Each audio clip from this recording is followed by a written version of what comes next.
What is up, fellow football fans of the internet, and welcome back to another edition of the ONETA Show, brought to you by PTE Creative. Apparently that's my signature now. And welcome to part two of our Time to Fix college football series, in which today we're going to be going over this. New college football conferences. Are they bad? Are they good? We're going to figure out that right here and now. Now, as we go back. Last time on the show, or last time in this series, just in case we've been interrupted, I'm recording it all in one big session to make sure all my thoughts are coherent and cohesive, so to speak.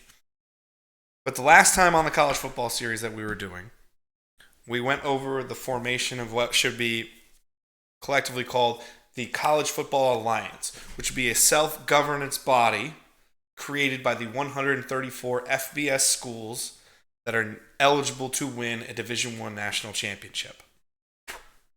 Now, there's a lot of things that go into that. There's a lot of pieces that go into making that happen. But let's say that happens. It involves then college football conference realignment.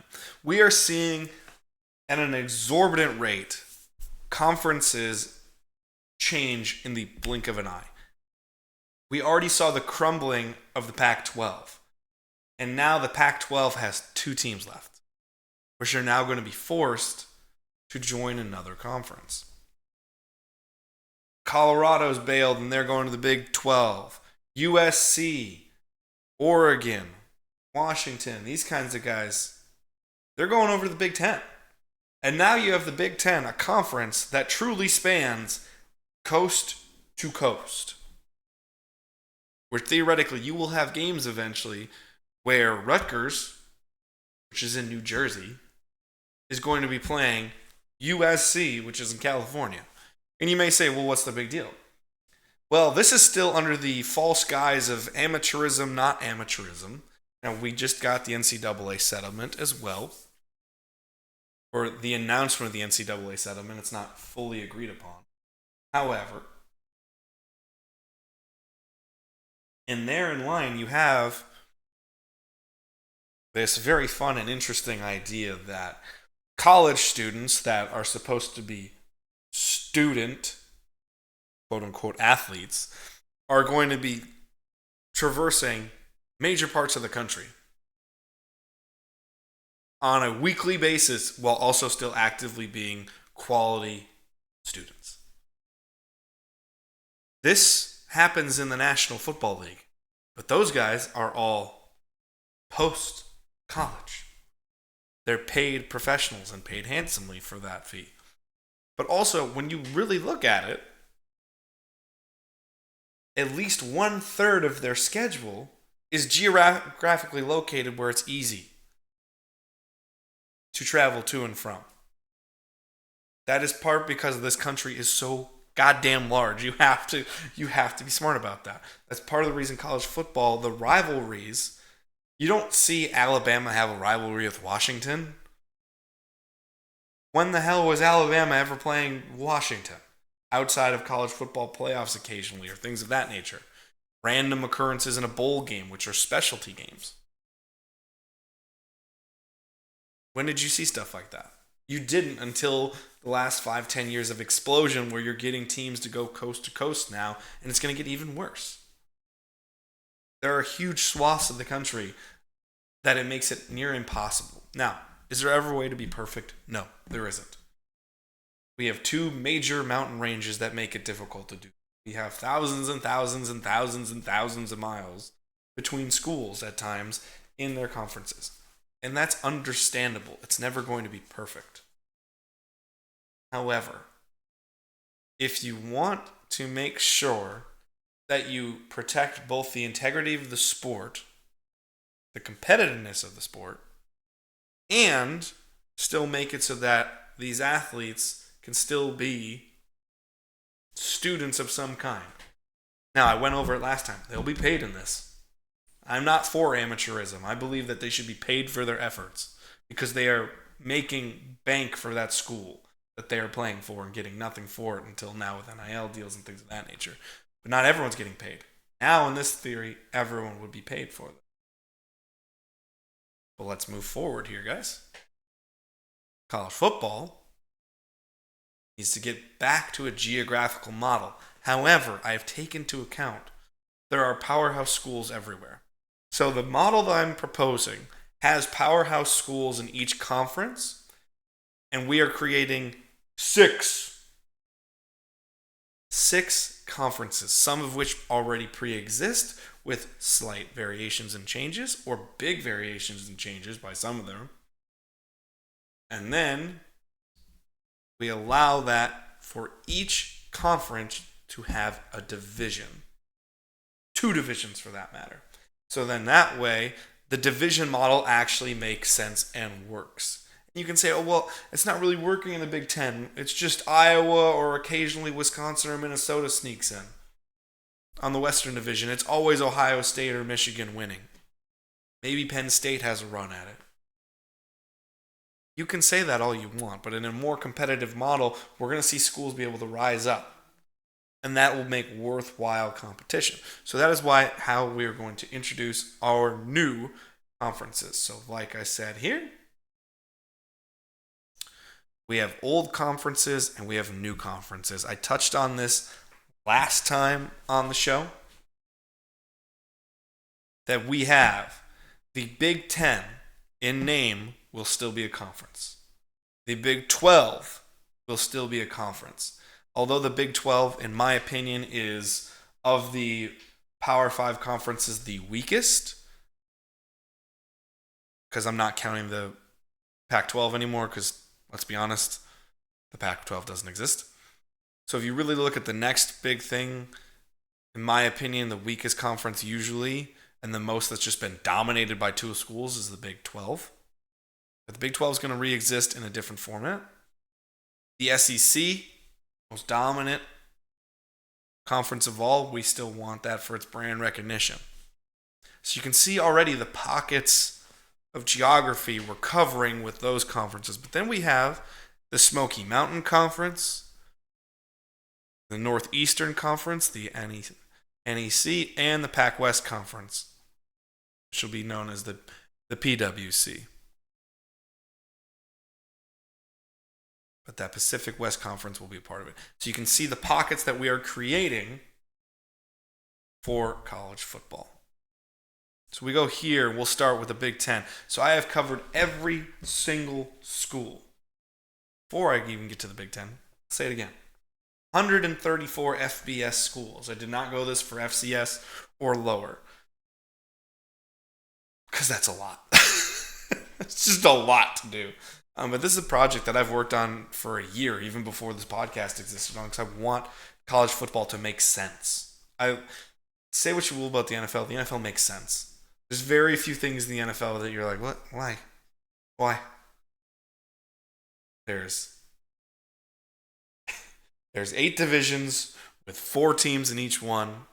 There's 4 divisions in each conference. The conference winners play each other in a championship game.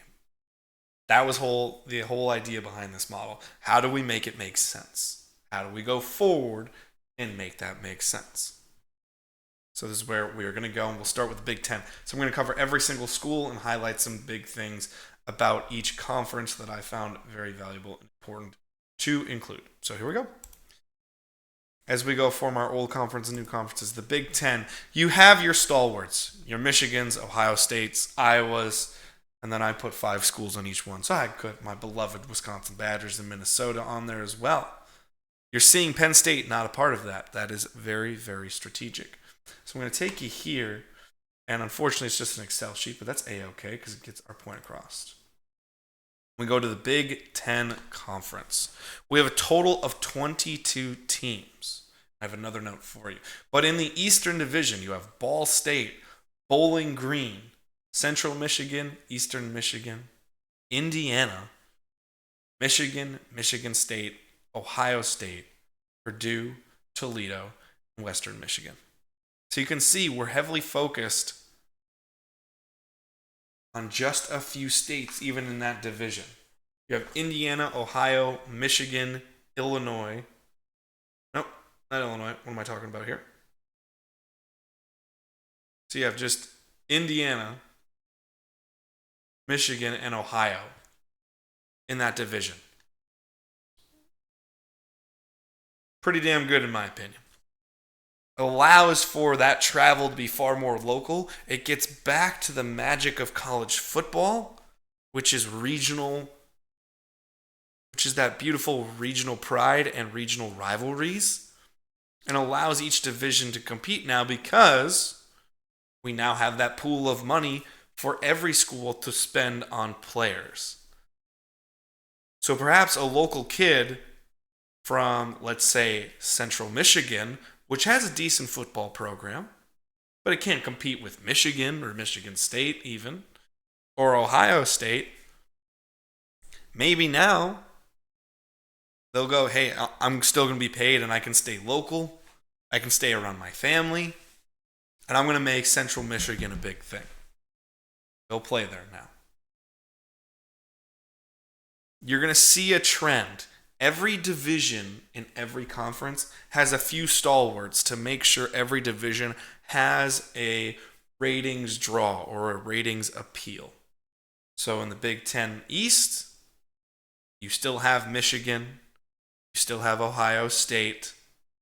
Michigan State can still get ratings. Indiana can still get ratings. Purdue can still get that in part. And then schools like Toledo that have a few interesting players that can compete for a little bit can start getting brought up. Bowling Green, Ball State.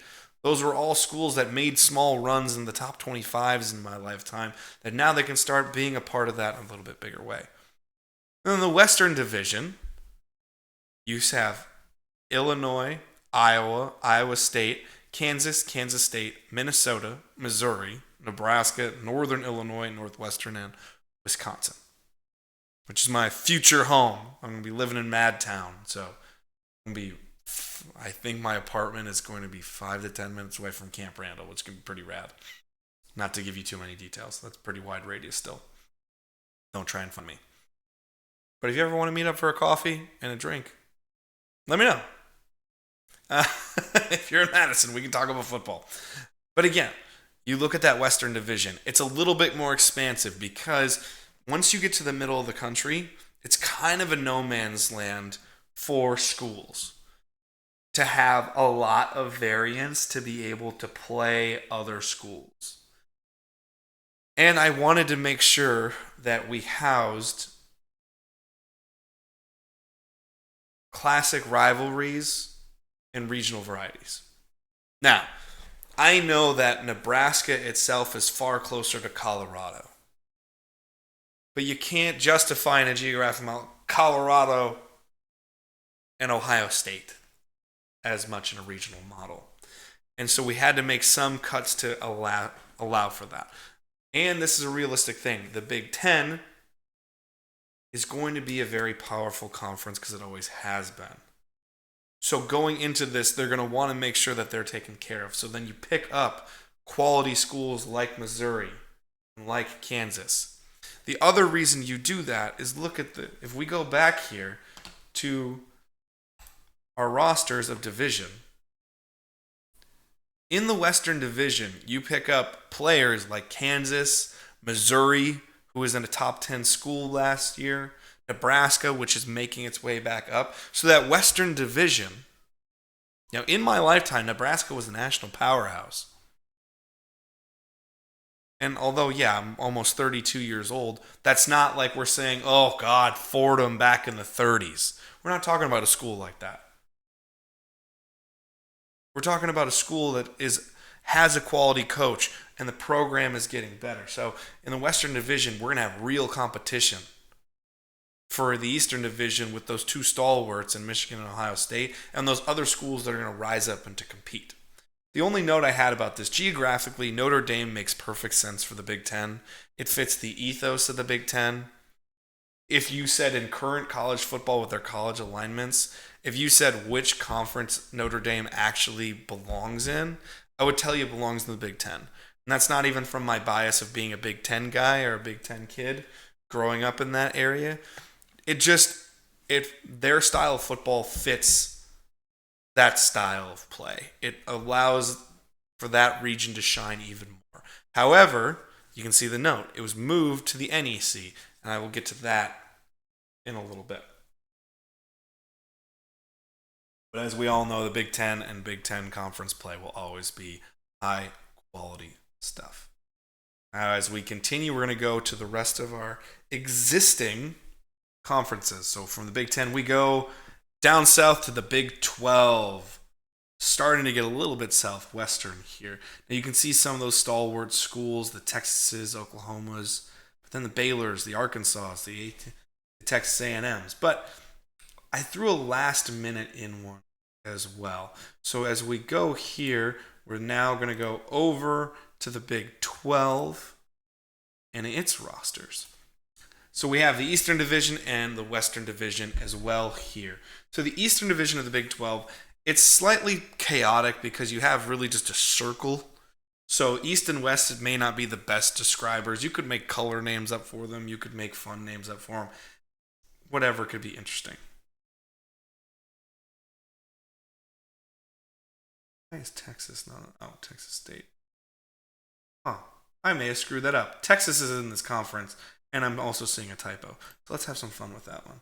So we are here to say this. That Texas belongs here. This was just a typo. That's why I took Texas twice. My apologies. You're seeing technical difficulties immediately with this one. But that's A-okay. That's supposed to be Texas. So we have 23 total teams in the Eastern Division. We have Arkansas, Arkansas State, Louisiana, Louisiana Monroe. A controversial one is LSU, Louisiana State. Louisiana Tech, Oklahoma, Oklahoma State, Sam Houston, Southern Methodist, which is SMU, Texas A&M, and Tulsa. I'll go into Western Division, and then I'll start describing some of the reasons we did this one. In the Western Division, you have Baylor, Houston, New Mexico State, North Texas, Rice, Texas, Texas Christian, Texas State, Texas Tech, Texas El Paso, which is UTEP, and Texas San Antonio, which is UTSA. So you can see here, we've automatically already divided Oklahoma and Texas. So each division has their classic stalwart in it.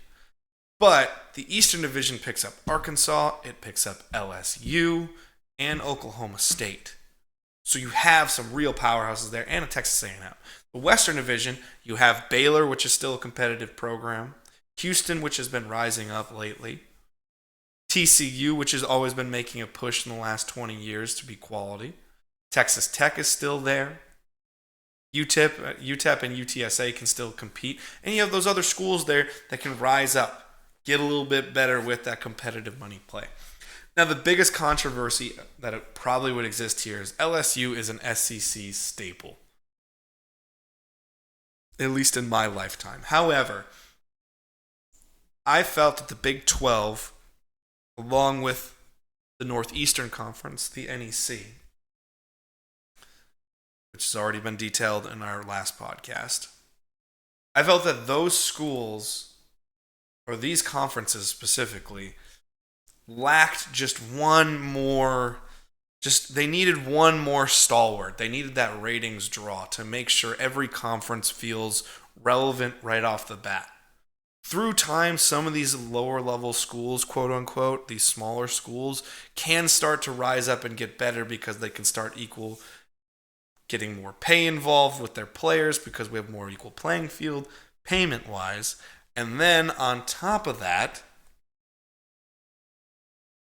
if they're starting to get competitive because they get better players, they'll get better coaches, the whole thing will rise up, theoretically speaking. So here you get that Big 12 conference. I felt that the Big 12 just needed that one extra school, so I gave Louisiana State, which is LSU, over to the Eastern Division of the Big 12. But you can still have the Red River rivalry game. Now here I think is a really good reason to show this here. In division, theoretically, each college football team, if you start roughly about August 15th, which you don't have to start that early technically, but to avoid as much as the NFL as possible to get those bigger games early. One of the cool parts about starting that early is you can really get a 12-game session in while still being able to respect a student athlete's schedule, geographically speaking, and it allows for this. In this model, in my opinion, once we have a governance body that's very worthwhile, you can do this. Inside of your division of your conference, you have to play 6 games. Then you have 4 interconference games, which then allows for those classic rivalries to still exist even if they're split up. I heavily looking back at the Big Ten, really tried to split up Ohio State and Michigan. It just didn't make a whole lot of sense. And it wasn't because, I hate both those programs. Not like that at all. I have respect for both those programs. However, I will never root for Ohio State because Ohio State's disgusting. However, beyond that clear bias that I just showed, you can't say that they're not quality schools and quality programs. But it just made no sense geographically to split them up, especially when the Western Division of the Big Ten got so much bigger. With Missouri, with Kansas, with Nebraska. So here you had the ability with 6 division games. You play with 6 teams within your division as best you possibly can. And it may not be perfect, but you say we're trying to aim for 6 games. Then you have 4 games interconference, so you guarantee the Red River rivalry will always happen. You just know Texas and Oklahoma, that is a regional special, and that is a tradition that needs to be respected. So you do that. And then you get 2 out-of-conference games. I thought about toying with a 10-game season or an 11-game season, but this is a television product that we have to pay for these players. So we're going with 12 games. That is where I will be realistic and say this is a television product and we have to be smart about it. Nonetheless, then you can see Texas and Oklahoma can still play each other, and then they still can attract that big game or two from an out-of-conference opponent. You're going to have a Big 10 and Big 12 conference game. And you can have rotational bases just like the NFL does, in which perhaps the Big 12 in, let's say, 2025 plays the Big 10. And you can do it seeding-wise. And then it's never going to be perfect because with 134 teams divided by 6, you're not going to get a great number. But nonetheless, we also did this geographical, so not every conference is perfectly numbered with each other, but it's still a very good balanced system and allows for fun things. I'm also shooting on the fence a little bit, but it's fun. Now we go toward the most notorious of them all, the most dominant conference. We go to the SEC. So the biggest one you're going to see is an addition right now at Florida State. The Seminoles are going to come play in the SEC, but let's get to the real nitty-gritty of it in the SEC, that Southeastern Conference. So as we go to the SEC rosters, we again have the Eastern and Western divisions. You could call it slightly something different, but it just worked for this one really well. The SEC is still a dominant conference with name brand schools. So Eastern Division, Central Florida, Florida Atlantic, Florida International, Florida State, Georgia State, Georgia Southern, Jacksonville State, Miami, Florida now becomes part of the SEC, South Florida. So you're picking up some really quality schools from different conferences that can make real big runs.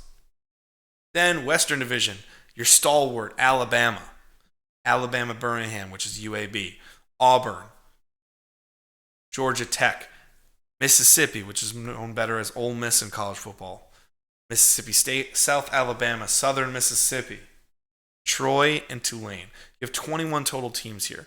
We moved in what could be a controversy here, LSU to the Big 12 to make sure the Big 12 was strengthened as much as possible. But you look at the SEC. Look at the schools with immense college football history in Florida, Florida State, Georgia, Miami, Alabama, Auburn, Ole Miss, Mississippi State. I just named 8 schools with an enormously rich winning history in college football. And again, these divisions allow everybody to have a little bit more of a regional flair, allow for smaller travel times,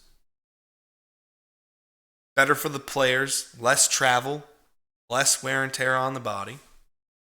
But you still get these stalwart schools, which is tremendous in this. Now, the SEC, it's pretty straightforward, but you pick up some of those smaller schools that you've lost in that region.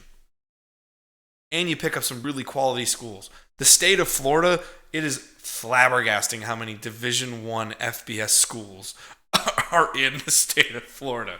It's insane. But the state of Florida can then really become a hotbed. Florida and Georgia essentially are their own division in this, which is really fun and interesting to look at. Then we get to the new stuff, the ones that are going to really start breaking this up into our 6 conferences that are extremely worthwhile to have. In our next conference, we're going to start with the NEC, the Northeastern Conference. Now, the Northeastern Conference, arguably, in my mind, could have been the most lackluster. It was flabbergasting to me. Should go back to my face for this one. It was flabbergasting to me seeing how the foundational pieces of football, when you look at early college football, the Armies, the Navies, Fordham, those foundational schools that really started making, and then you look at the Princetons and the other schools of that nature, they're all East Coast schools. You know, it's wild to say how much college football history is embedded in the Northeast, but when you look at the Northeast itself and college football powerhouses, they're not there. They're just not, which is wild to say. So we had to do a little bit of play here to make sure that the Northeast had a worthwhile conference with stalwarts that could compete on a national level when you get into a college football playoff scenario. And that is why I made what could be a controversial decision to throw another team over at the NEC. So let's go back. The NEC, you have your name brands, your Armies, your Navies, West Virginia, Penn State, and Pittsburgh. Or Pitt, if you. But here's your Northeastern Conference in totality. You have your Western Division.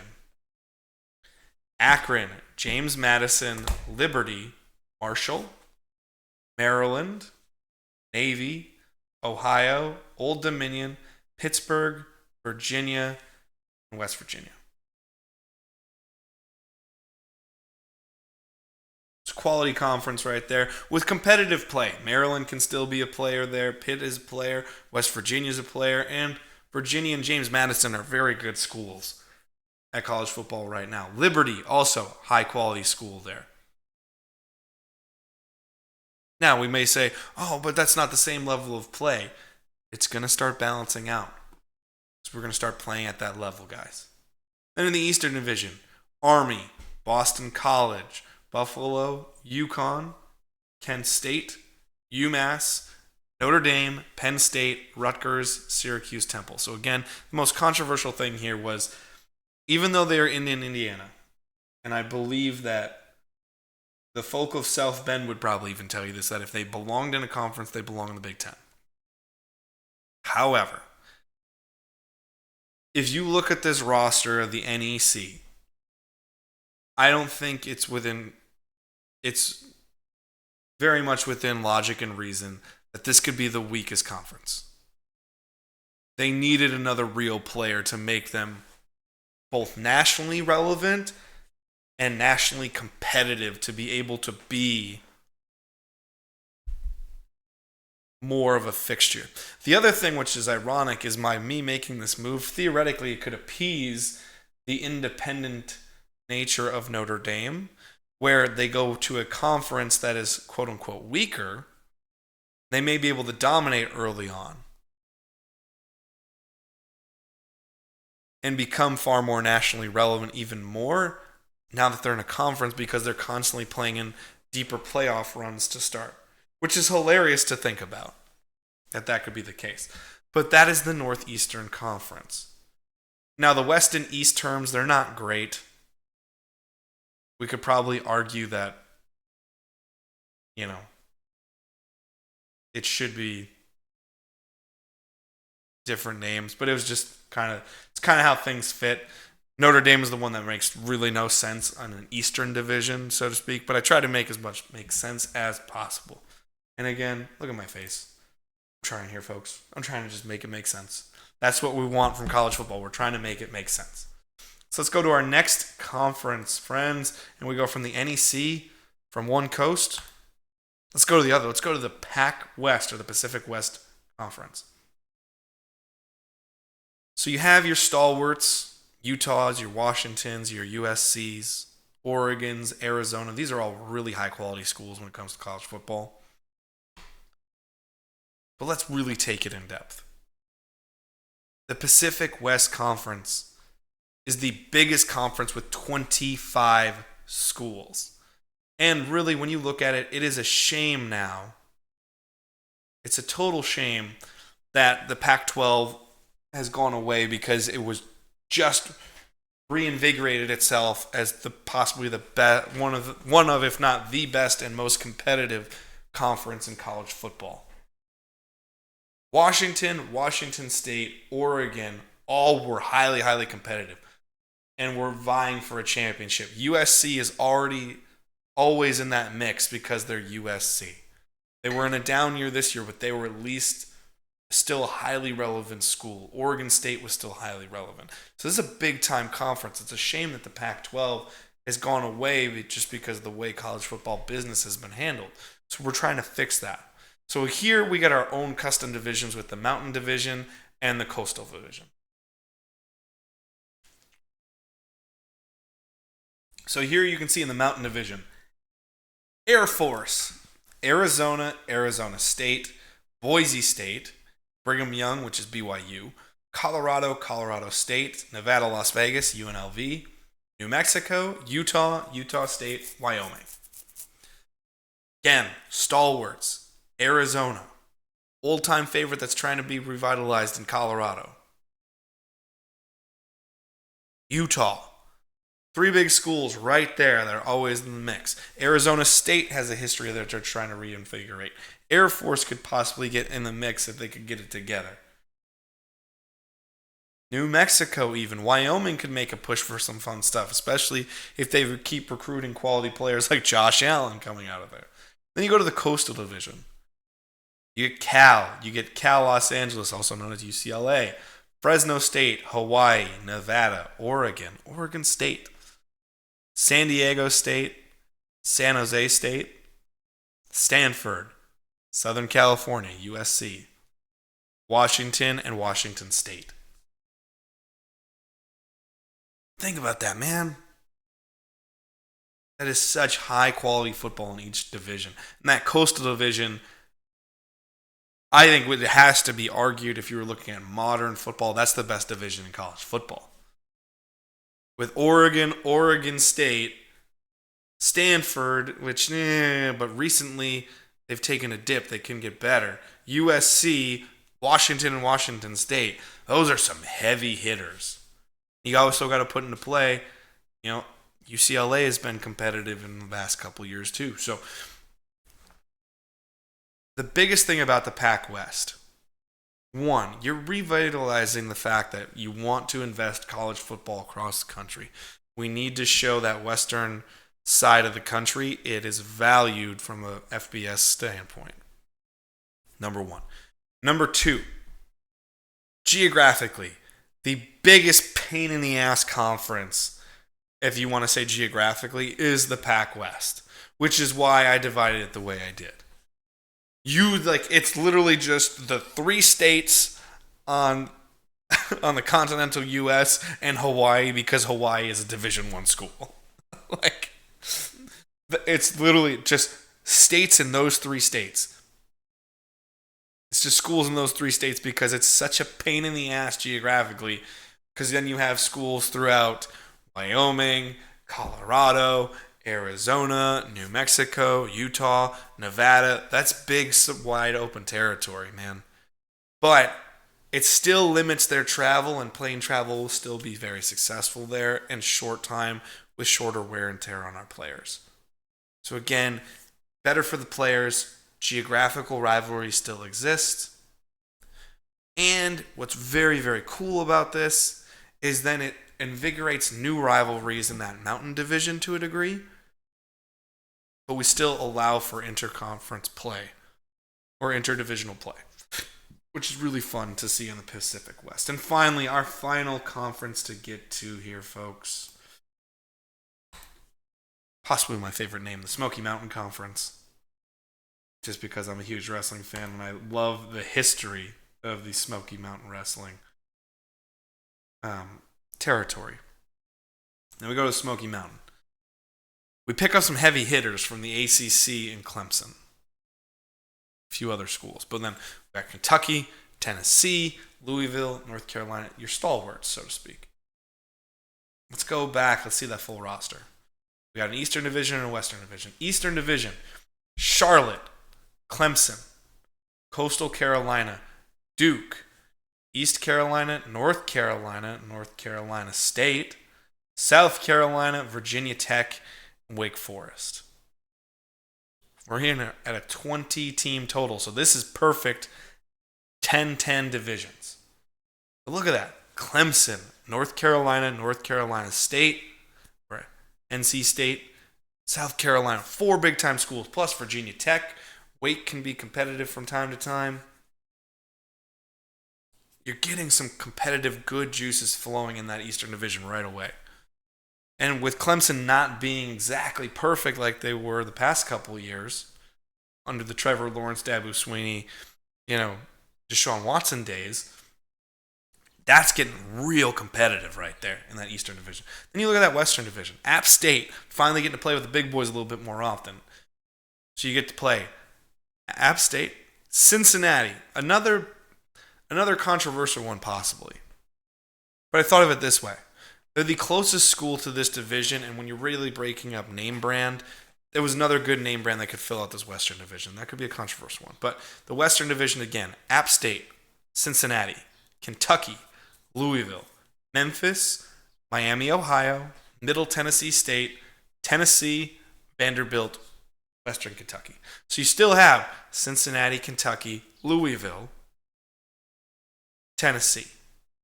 And there's some other schools that can be worthwhile and competitive in there. So again, these are competitive divisions. Outside of the Big Ten and the SEC, what's most ironic, the reason we may know those schools to be so much better in the SEC is because if you actually look at the competition around them, just around them geographically, it's not nearly as worthwhile. Whereas if you break up this way, geographically, the other reason I wanted to do this was because there's real good competitive nature in a lot of these geographical breakdowns. But think about that. The Carolinas are just going to eat themselves alive with those 4 schools, plus a little bit more. The Western Division, Kentucky and Tennessee are just going to try to eat each other alive with all the schools in that state, or in those states. And then you got a little bit of Ohio and a little bit of North Carolina sniping in there too. But they're really worthwhile geographical competitiveness, which allows you to have better overall play everywhere. So you may say, no, the tippy top, it's going down a little bit, but it's not. Because you're still going to have these very high quality matchups every week. You're not going to notice that. But you're going to notice that, holy shit, man, that Smoky Mountain Conference is pretty competitive. It's pretty fun to watch. Whoa, that Pacific West Conference, that's goddamn. It's a lot of stuff going on that Western Seaboard. Jesus Christ, cool shit's happening. So that's what you want to do. And it all leads you to this. All leads to this final thing here. A new playoff format, which we are going to be talking about next week on the show in our next episode. But we have a new 16-team playoff structure with which is logical, makes sense, and still allows for the classic bowl game series that college football fans love at the end of their calendar years. That is going to make for much better college football under the College Football Alliance. Wonderful, wonderful method of doing college football, in my opinion. Now, if you love this opinion, you're like, oh God, he should be rewarded because he's a genius. He's a genius, I tell you. A genius. Well, I got to ask you something, man. If you'd like to reward me, which I would love to be rewarded, man, head over to Etsy shop. Go to ptecreative.etsy.com and go check it out. We got a lot of cool merchandise that fulfills a lot of cool stuff. A lot of niches that we're part of, or niches, if you will. That's part of our channel. We got Pokemon stuff. We got stickers for national parks. We got our own fashion line with the Hate to See It line. We got Harry Potter stuff. We got Power Ranger stuff. We got all kinds of cool stuff. But we got our football stuff too. Don't you worry. We're going to be building it out even more with even more college football stuff, man. But some highly reviewed products for a lot of good fun. And get some good merchandise. We have hats, we have hoodies, we have t-shirts, we have stickers. We're going to have even more merchandise soon. So go check out ptecreative.etsy.com. And help your boy out. I'm an artist that's just trying to make sure that I can make the world a better place through my art. Now, you may say, hard for me to part with $1. I'm liking that free entertainment. I understand that. So I have more for you. Instead of going to ptecreative.etsy.com, but you should, because it's really cool, and you'll get cool stuff. But maybe you don't want to do that. That's fine. Monday through Friday, we have new programming here on PT Creative all the time. Monday, new Pokemon card pack openings. I love getting that nerdy insight everywhere. Tuesday, it's the flagship ONETA show. We've done crossovers between football and that before, but we also talk gaming. We talk about movies. We talk about all kinds of cool stuff over at the ONETA show. Wednesday, we're getting back into Pokemon with new Fakemon with the Pokemon Bliss and Oblivion project. Thursday, you're already here. You already know it. You already love it. It's the ONETA football show. And Friday, we got that rotational basis. We have the adventure show to plan your next natural adventure around there. Or the ONETA Brick Builder show where we're going to be building some Lego kits and sharing some really cool stuff off of that. Or we can get more Pokemon card pack openings. We just did the Lorcana pack opening for the first time, Disney's Lorcana. We do Yu-Gi-Oh card openings, and we also do a bunch of other specialty programming that comes out on Fridays. It's all rotational, and it's a lot of fun. So go check out the rest of our content over on YouTube. But that is going to do it. That's going to be it for this show over this week. Now, if you like the show, please like, comment, subscribe. If you're on YouTube, leave us a review. Not YouTube. If you're on Spotify, leave us a review. It'd be really cool if you did that. But like, comment, subscribe over on YouTube. Share this with as many people as possible on any format you wish. Go check out our socials over on TikTok and Instagram. A lot of cool, fun stuff over there as well. And go check out the Etsy shop. I've already said, go to ptecreative.etsy.com. But that is going to do it for today's show. Thank you so much for watching, football fans, for this part 2. We got one more part on how to fix college football, and we're getting into the college football playoff format. It's going to be fun. Trust me, it's going to be a lot of fun when you see this kind of stuff. So be sure to catch part 3 over at PTE Creative. I'm your host, Evan Davies. Thank you so much for watching. Thank you so much for listening. Peace.